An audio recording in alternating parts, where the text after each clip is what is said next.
Welcome to the ToKnight Show with Superintendent Shannon Cheek, your go-to podcast for staying in the know about all the exciting happenings in your local school community.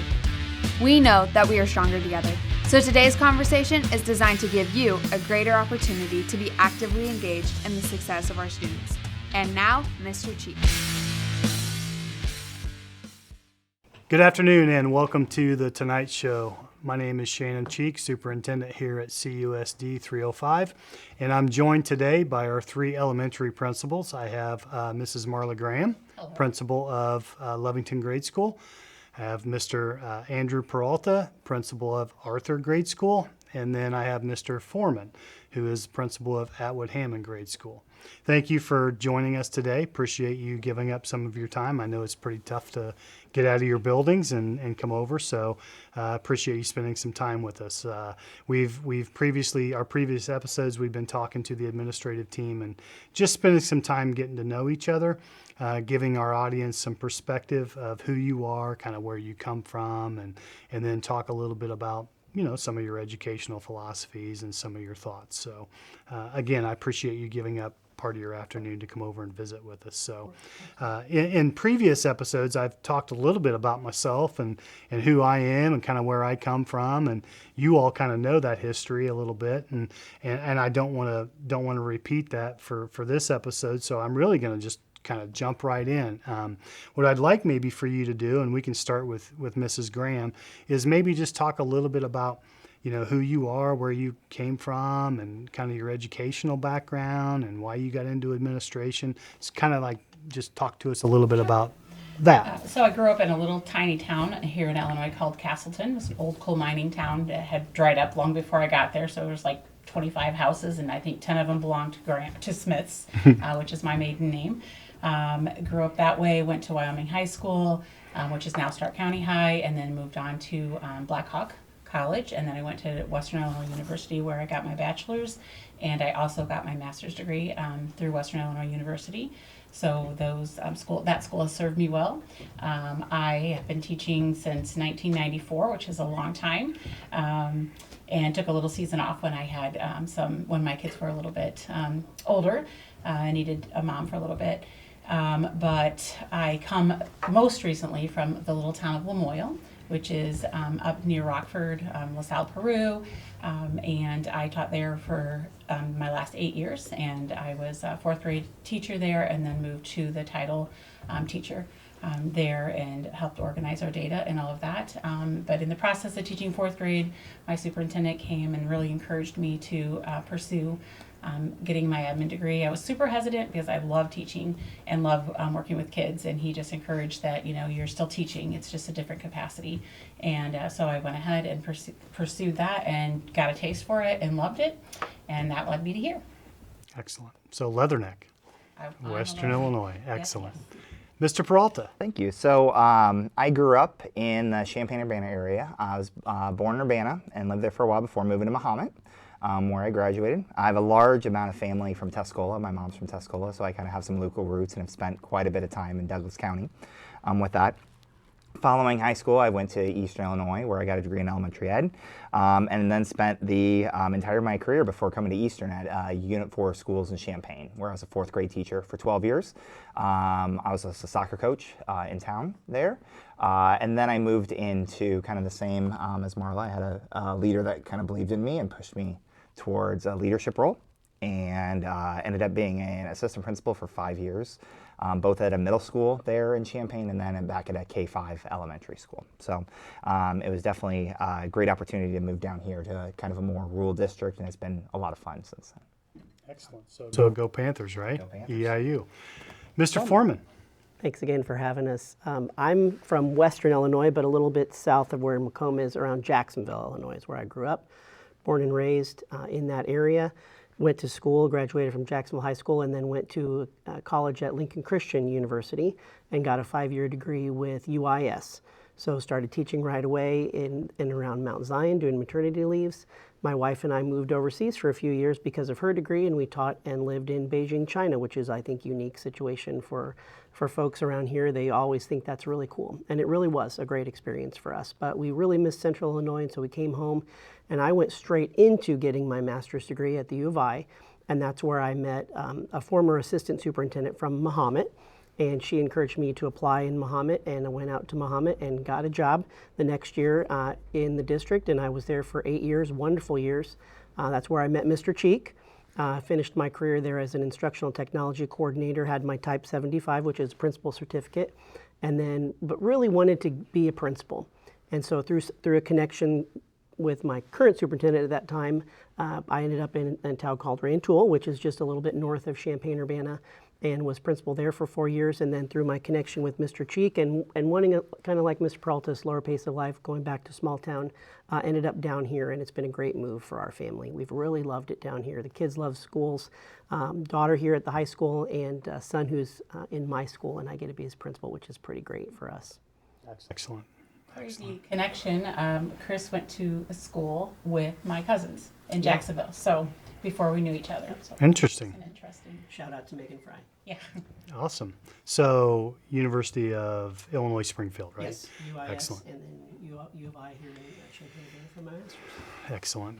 Well, all three of you, I've spoke to our other administrative staff, and this is true of you as well. You all three, our entire administrative staff spend an incredible amount of time at the schools, supporting kids, supporting various activities. I think those that are not involved in administration don't fully understand the time commitment that you put into it. And for that, I just want to express that I'm very grateful that you're willing to do that, because that's necessary. As a part of that process and the time that you do spend in your buildings and at various activities, what would you consider to be the most rewarding piece of that time and that investment that you make? I'll go ahead. One of the things that I really have been impressed with is the kids down here. I'm a kid person. I love being with kids, and people say, "Oh, I'm a people person." What does that mean? Sometimes that's a double-edged sword. You know, you really have to walk with families, and you're doing a lot as a principal, and you see a lot. But our kids and families down here, I'm super proud of these folks. And it's been great. They have been very welcoming for us and our family in Atwood, and that community up there, Atwood Hammond. Just a lot of resilient folks that have, been through things, and they're willing to walk alongside of you, and just to be able to walk alongside of those families, support those families, and to be a part of the community with those amazing kids that we have. That's a highlight for me.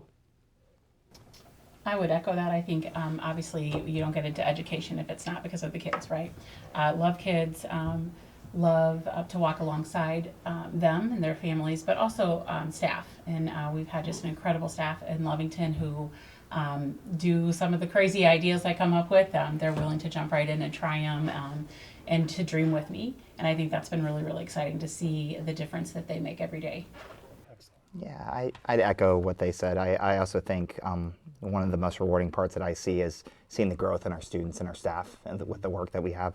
I've always had amazing respect for musicians or people who put together big band performances, or coaches who work on little things, and then you see it all you see is the finished product where it all comes together. And it's kind of hit me this year of, hey, all the work we've done has kind of starting to come in, and see it all kind of take shape has been super rewarding. So I spoke in previous episodes about like my background being from a smaller town, and the opportunity that this job provided me to kind of get back to my roots of who I was, and very grateful for my time that I spent in Mahomet, which is a little bit larger community, a little bit larger school district. But again, grateful that I was able to be provided this opportunity. So with that being said, kind of like, what are your perspectives of being educated or now being an administrator and having an opportunity to serve in a smaller district? What do you think that provides our kids and our community? I think some people feel like bigger is better and that bigger provides more opportunity, right? I think there's a perception out there maybe from some that that's the case. What would be your thoughts related to that? I'll go. So I came from a very large school prior to this. When I was assistant principal at Jefferson Middle School, I was in charge of 6th grade, and I had 270 sixth graders. as opposed to the 28, I believe, that I have now. And every year I got another 270. And it's hard to learn kids' names. It's hard to learn families. It's hard to build that relationship. It's hard to build the community that I see in our town, where everybody knows everybody, everybody cares about everybody, everybody's able to kind of follow them as we go through. And so bigger isn't always better for a number of reasons. So I've definitely appreciated the ability to build those relationships with the students and families, and also the ability to impact change. Big wheels move slowly, and us being able to kind of have a conversation, move forward, get everybody on board has been a really nice change in a small town for me. Excellent. I'd echo that as well. I think I came from a pretty small town. My graduating class from high school was 32. I was in the top 10%, but I didn't beat out very many kids. But I think that there is that ability to make those genuine connections. It's not we get busy sometimes, even as principals in the day-to-day. So I appreciate that I can connect with my, small families, smaller numbers. I can make those genuine one-on-one connections, whereas it's a lot more difficult to do that in a big pool. Yeah, I think the saying is a mile wide and an inch deep. And I'd say here we have the opportunity to go a mile deep, and you can really drill down and focus and help kids and help families. And we really can make a difference here. I've taught at Mahomet, and we had 10 sections of third grade. That was the grade that I taught. And here we have, 2. And you can really get to know and work with those teachers and really get involved. And that's exciting for us. I always like to sing, but I'm not going to sing, I promise. But it's shout out to the song in the old TV show Cheers, right, where everybody knows your name and they're always glad you came. And I just think that really is what we are. We know your name, we're glad you're here, and we're glad we have a chance to love on you. Excellent. So we're in a unique situation here that we have 3 K-8 buildings, right? And you guys have done a really nice job of working together to try to unify. And that's the challenge, right? Our buildings look very different. But I think you've worked really hard to try to bring all of us together, especially at the grade school level, and I commend you for that work. With that being said, you all do some unique things, and you do some things together. What is something that you've done either together or you've done just specifically in your building, whether it be a program that you've created or something that was there that you revived or you've enhanced, something that you're really, really proud of that you'd like to mention? So for me, I'm probably most excited about how we've aligned our day-to-days, and that's just the day that we take every 6 weeks. And we sit down and we discuss every single child in our buildings. And I think that has been a shift for us, and it's been really a good shift. And we discuss, what their specific needs are. And we created a sheet or data tracker that all of our buildings use. It means the same. It's communicated the same. I can walk to Chris's building and I can pull up his data sheets and say, oh goodness, here we are. This is what we have. And I think that helps us compare apples to apples. It also helps us to decide this is a curriculum issue. This is this issue, right? And that's how we've been able to shore up some of our curriculum things that we've done. So it's just been a really good tool that we have used to kind of align where we're going. Yeah, I was going to mention our unity, the unity of the 3 principals. The collaboration and the communication that we have is second to none. These guys, I know that if I have a question, I can lean on them. If I have a plan, whatever reason that it could or cannot work out, we're open with each other and honest. And when we can do the same thing, we do it together. And Marla mentioned First Night briefly, and that was something that we did, all of us in our different buildings, but we had the similar people there like the fire department, police department, local libraries, local businesses to come in, and that really builds community. So not just in Atwood or Atwood Hammond, but to know that Lovington's doing that as well, and to know that Arthur's doing that as well, and that we're really focused on being a part of the community and connected to the community in different ways. And we just got in Atwood, we got a lot of positive feedback from that night. But I would, so maybe 2 things there is our unity as a district and really coming together as an administrative team that will then hopefully trickle down and spread from there, but also things that we're doing that are the same, that are involved in our communities and getting ourselves connected to our communities. Yeah, I'd echo that. I think I'm really proud of the work we've kind of done together and built across the district of the screening and diagnostic, the data discussions that we've been able to have, the new math curriculum that we've been able to do. But I'm really proud of our work in foundational reading skills and getting our kids kind of the skills they needed to make sure they're reading fluently at 3rd grade has been a fun shift to work on. So. And like you mentioned, we're seeing the fruit of that now. We're starting to see that growth and the excitement, and that's really exciting. Yeah. So you've all worked in a variety of settings as an educator, as an administrator, different roles. You've worked with a lot of educators from experience to newcomers, right? So with all of that in mind, what would you tell a new educator coming out of school? Like, hey, this is something that is a non-negotiable. You have to make sure that you do this. My first answer is relationships. You have to have, if you're going to teach kids, you have to build a relationship with them first. They say relationship over rigor. And I'm saying don't throw the rigor out. Like we need to hold them to a high standard. But I think we earn the right to educate them when they know that we love them. And whether that's our students, whether that's our staff, whether that's our community, I feel like we have to earn that. Yeah, well, that's it's funny that you said that, because I have a phrase now that's going through my mind. It's connection before correction. I would say there's kind of 2 big things that I kind of take away is one, if you're not having fun, the kids aren't either. And so you're not remembering the worksheets you worked on or the tests you took, 10 years down the line. You're remembering the projects you did and that sort of stuff. And so don't get caught up in all the curriculum you have to teach, but remember to have that fun. And then one thing that's just been speaking out to me lately is, it doesn't matter how you teach or what you taught, it matters what they learned. And so you might have to go back, you might have to redo things. And so you could work as hard as you possibly can, and they might not get it. And that's okay, but we need to go back and we need to make sure they get it. So Good. Those are lessons. Good advice, good perspective for sure.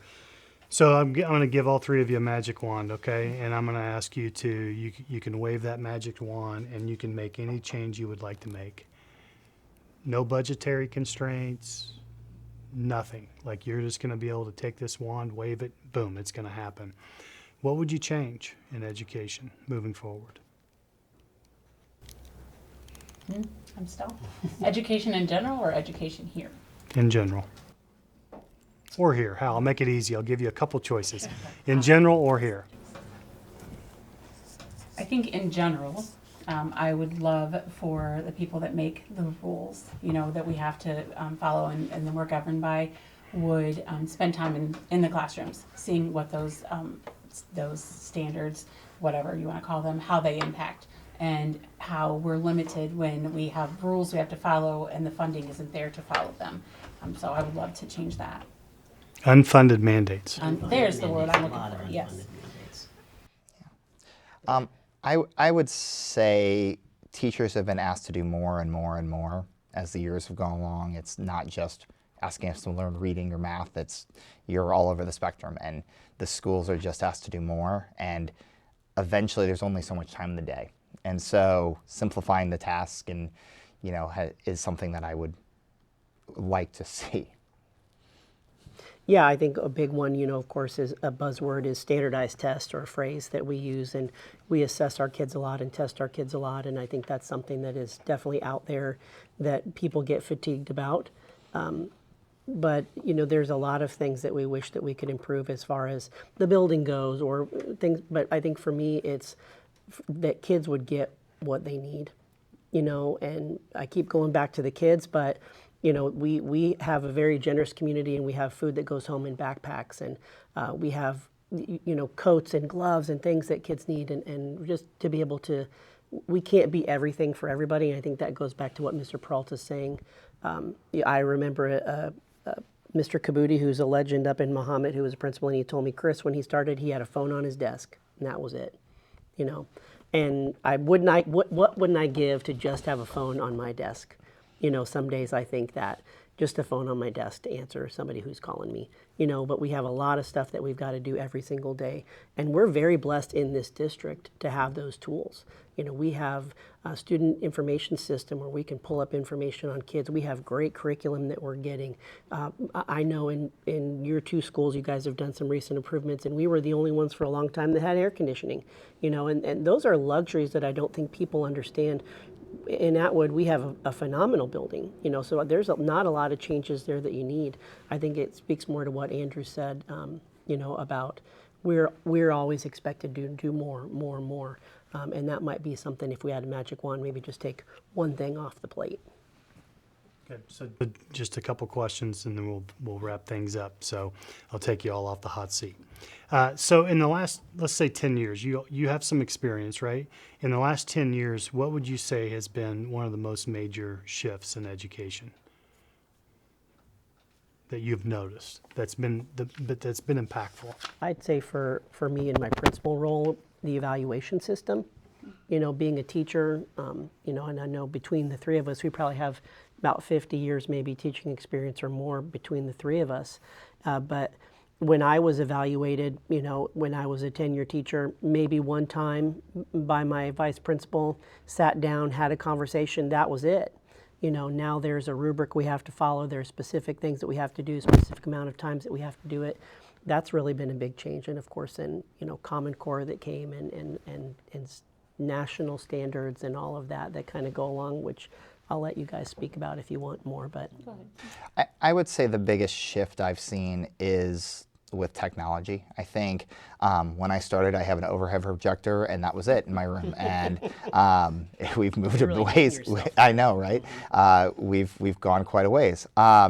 Teachers are no longer a giver of knowledge, but rather facilitators of knowledge. Kids can Google things. Kids can have things written for them. It's how can you use the phone is always by you. And so the ability to memorize something isn't as important as it once was. The ability to just lecture and give knowledge isn't as important as it was. You can YouTube most of that. And so how we're able to utilize those tools and have kids take that and be able to build knowledge or build a skill off of those has been a massive shift in education. And so that keeps me up thinking, are we teaching the right things or are we not teaching the right things? And so which just creates interesting questions. So I've seen that as a massive shift. I would piggyback on that, some of the social media challenges that we face and being able to teach kids. And that's why I'm really excited about this upcoming it's Dr. Webb tonight. Just knowing how to safely use the internet and what is safe, what is trusted, what is a reliable source, what isn't. So I would agree with that. The other thing I think I've seen in the 10 years, in the last 10 years is, and my parents are wonderful in our building, but I do see a shift in kids coming to school to learn, as opposed to now I feel like more kids are coming to school to be loved and to be make those connections. And maybe social media plays a little bit of that, right? They spend their time in these created realities, and I think that has an effect on it. So excellent. Okay, that's all the questions that I have that I actually gave you some prep on, but now we're going to move into something maybe to wrap things up. I think it's a little fun. I see you starting to squirm a little bit and you're a little nervous here, right? So we're going to start with Chris, and this is like instant reaction questions. No thinking beyond it. I'm going to give you 2 responses. You give me your favorite, move to Andrew, and then Marla. We're going to rapid fire this. Are you ready? Mm-hmm. Are you ready? Ready. Okay. Vanilla or chocolate? But Book or movie? Movie. Ketchup or mustard? ketchup. Hot dog or cheeseburger? cheeseburger. Apple or orange? Apple. Baseball or football? Football. Okay. Is it called supper or dinner? It's called supper on Sunday, dinner the rest of the week. Interesting. Cherry flavored or strawberry? Strawberry. Go out to eat, grill at home. Go out to eat. Spring or fall? Fall. Winter or summer? Winter. Movies. Go to the theater, stay home and watch. Stay home. Ford or Chevy?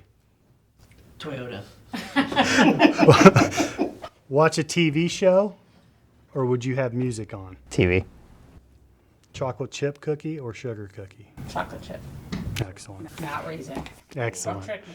So again, sincerely thank you for giving up part of your afternoon to visit with us and get to know you better, get to know you a little bit deeper, give our community some perspective of who you are and what you stand for. So the work that you put in and the time that you spend with our kids and the sacrifices you make are appreciated, certainly recognized, and doesn't go unnoticed. So again, thank you for that.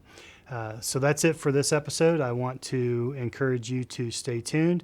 As we move forward, we're going to be featuring different programs and different staff in our community and in our school community as well. So thank you and have a great day. Thank you for listening to The ToKnight Show, a broadcast of Arthur Lovington Outwood Hannon Community Unit School District number 305. Special thanks to today's guests. This podcast is produced for you by the Arthur Lovington Outwood Hannon Broadcasting class.